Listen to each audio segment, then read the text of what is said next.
चंद्रगुप्त मौर्याचा मृत्यू कसा झाला? या प्रश्नाचे उत्तर जाणून घेण्याआधी पहिल्यांदा मित्रांनो आपल्या चॅनलला आठवणीने सबस्क्राईब करा. सल्लेखाना पाहून कोणार्क मंदिरे खालीलपैकी कोणत्या राजवंशाशी संबंधित आहेत?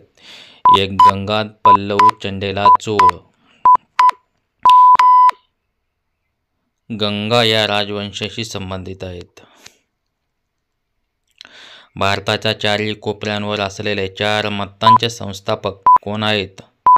आदि शंकराचार्य, भास्कराचार्य, रामानुजाचार्य, माधवाचार्य. आदि शंकराचार्य. अभिधम्म ग्रंथ कथावस्तूचे लेखक खालीलपैकी कोण होते? मह, कसापा, मनिंद्रा, मिलिंदा, मोगलीपुट्टा, तिस्सा. या प्रश्नाचे उत्तर आहे मोगलीपुट्टा टिस्सा.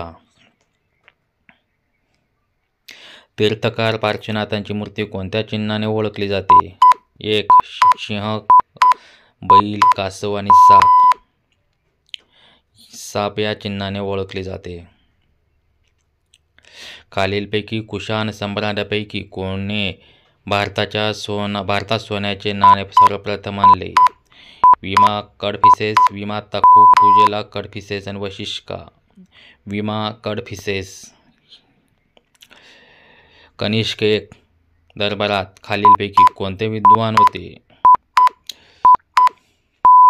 वरीलपैकी सर्व. या प्रश्नाचे उत्तर आहे.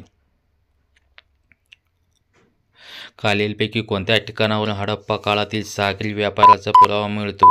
1. मोहेंजोदडो, लोथल, कालिबंगन आणि हडप्पा. लोथल या ठिकाणी. वैदिक काळात खालीलपैकी कोणत्या धान्याला उर्ही असे संबोधले जात असे? 1. बार्ली, गहू, तांदूळ आणि मका. या प्रश्नाचे उत्तर आहे तांदूळ. तांदूळ या धान्याला उर्ही असे संबोधले जात असे. कविवत्सल पदवी खालीलपैकी कोणत्या राजवंशातील राजाने धारण केली होती? पुष्यभूती, पल्लव आणि मौर्य. सातवहन या राजाने कविवत्सली पदवी धारण केलेली होती. राजावली पटक या ऐतिहासिक ग्रंथाचे लेखक कोण आहेत? कल्हण, पंडित जोनाराजा, पंडित त्रिवरा, पंडित प्रजाभट्ट. या प्रश्नाचे उत्तर आहे.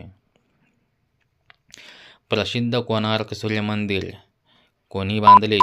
नरसिंहदेव 1, अंगभीमा देवा 1, कोणीवर्मन 1, नरसिंहवर्मन 2. नरसिंहदेव 1 यांनी बांधलेले होते. गौतम बुद्धांनी खालीलपैकी कोणत्या ठिकाणी पहिले प्रवचन दिले? सारनाथ, लुंबिनी, बोधगया आणि वैशाली. या प्रश्नाचे उत्तर आहे सारनाथ या ठिकाणी पहिले प्रवचन दिले होते. खालीलपैकी कोणत्या गोष्टीने सुरुवातीच्या वैदिक काळात चांगले ज्ञान दिले? पुरातत्व उत्खनन, समकालीन संस्कृती, ऋग्वेद आणि जातक कथा. समकालीन संस्कृती. खालीलपैकी सर्वात जुने राजवंश कोणते आहेत? मौर्य, नंद, पल्लव, गुप्त. या प्रश्नाचे उत्तर आहे नंद हे सर्वात जुने राजवंश आहेत. अलाहाबाद स्तंभ शिलालेख खालीलपैकी कशाशी संबंधित आहेत? महापद्य, नंदा, चंद्रगुप्त मौर्य, अशोक आणि समुद्रगुप्त. या प्रश्नाचे उत्तर आहे. बहुतेक सिंधू टेराकोटा मूर्ती होत्या. हाताने बनवलेले, छिन्नीने बनवलेले, एकाच साच्यात बनवलेले, करवतीने कापलेले. हाताने बनवलेले सिंधू टेराकोटा मूर्ती होत्या. खालील कोणते सिंधू संस्कृतीचे सर्वात उत्तरेकडील ठिकाण आहेत? मांडा, धोलावीरा, कालिबंगन, दिनाबाद. मांडा हे सिंधू संस्कृतीचे सर्वात उत्तरेकडील ठिकाण आहे. खालीलपैकी कोणते अग्न्य मानला जात असे? गाय, गुरेढोरे, घोडा, हत्ती. या प्रश्नाचे उत्तर गाय अग्न्य मानला जात असे. खालीलपैकी कोणत्या कथ्थक मैत्रायणी, तैत्तिरीय आणि कल्पिस्थल पुनरावृत्ती आहेत? शुक्ल यजुर्वेद, पांढरा यजुर्वेद, वाजसनेय आणि काळा यजुर्वेद. या प्रश्नाचे उत्तर काळा यजुर्वेद पुनरावृत्ती आहेत.